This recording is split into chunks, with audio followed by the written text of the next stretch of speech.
Welcome back in. March is Colorectal Cancer Awareness Month. UCSF is putting on a Light It Up Blue initiative that works to battle this disease. Today we have a survivor here in studio, Amanda Webb, who is volunteering her time in the fight against cancer. Amanda, thank you so much for being here today. Thanks for having me, Rachel. Yes, this is a wonderful effort, and I know there's a big event happening this week in regards to colorectal cancer. Tell us about this event. Yeah, it's called Light It Up Blue. It's on the front steps of City Hall tomorrow. City Hall will be lit up blue for Colorectal Cancer Awareness Month this month. I had City Hall lit up blue last year. I just went out and snapped some pictures. It was kind of like a party for two, myself and a friend. My oncologist saw what I did and she said, let's do something bigger this year. So we're super excited. It's open to the public. It's not a fundraiser.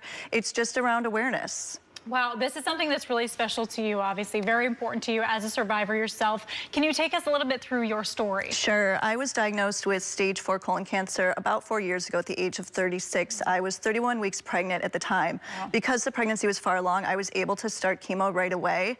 So UCSF stepped into action. I had the OB team and the oncology team working together to take care of me and my baby.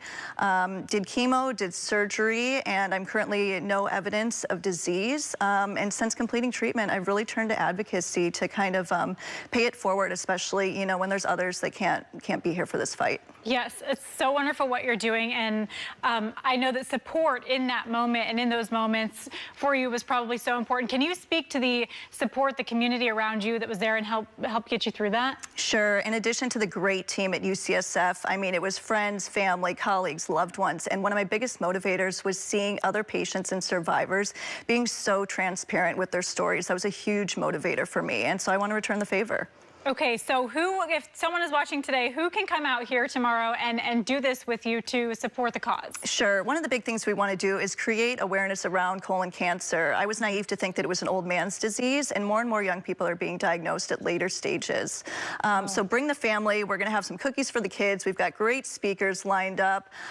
Mayor Lurie's team has confirmed that he's going to be there to kick us off, so we're really excited. Wow, it seems like it has grown so much just in 1 year for a cause that is so important to so many people. I know that this is one of the leading causes of cancer death in both men and women. Can you speak to the stats a little bit? Sure. People don't realize that it is the #1 leading cause of cancer death for men under the age of 50 and the second leading cause of cancer death for women under the age of 50. Wow, yeah. So tell me a little bit about when you were diagnosed with this, what that process was like in figuring out how you would get through it and how the oncologist at UCSF would take care of it for you. Sure. The team jumped into action so quickly. When I was diagnosed, I had a chemo port placed and I was starting inpatient chemo the next week so that they could monitor the baby. I was really lucky in the sense that my cancer responded well to the chemotherapy. I was lucky that I became a candidate for surgery. The team worked together to remove about 20% of my colon, the full right lobe of the liver in one procedure. I was lucky that I was able to go back to work full time. I can still run and, you know, do things, keep up with my 3-year-old son, and, you know, have this advocacy as kind of like a hobby on the side too. Yes. So is there anything that people should be looking out for, as so many people do get this? How can people prevent it? Any advice on that? Definitely. You need to be aware that the screening age is 45. It went down from 50 to 45 a few years ago, and that is if you don't have family history and you don't have symptoms. So you really need to be aware of any cancer history in your family and know the symptoms. And unfortunately with colon cancer, sometimes there are no symptoms at all, but things you can look for are blood in the stool, narrow stools, not feeling empty after a bowel movement, and really advocating for yourself and talking about it, not being afraid to talk about it. Okay, absolutely. So we talked about how much it has grown, this event that you're hosting tomorrow, from last year when it was basically just you to this year when a lot of people are coming, the mayor is coming. What does that feel like for you to see the change? You know, it's really funny. We're learning as we go, and I'm joking with everyone I talk to that I've never been in touch with my oncologist so much, not even when I had cancer. You know, I was a little nervous to ask her for her cell phone number, but, you know, we're in touch. We're back and forth about this event tomorrow. Yeah, it's great. Good, great.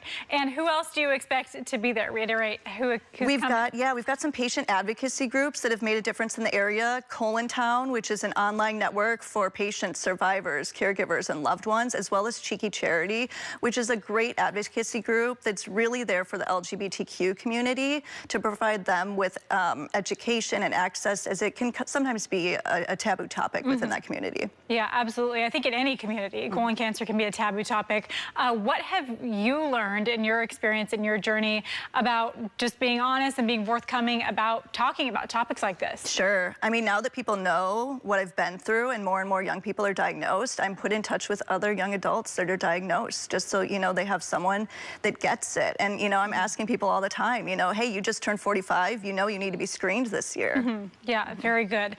If someone is watching today and maybe they're going through this, someone they know is going through this, any advice on how to get through it? Yeah, you definitely have to find your people. Your medical team is great for the treatment and the monitoring, but you need to surround yourself with people that know what it's like. Yeah, absolutely. And any message to UCSF, who seems to have been so instrumental in your success and your survival? I'm so grateful for the opportunity to partner with my oncologists to do this.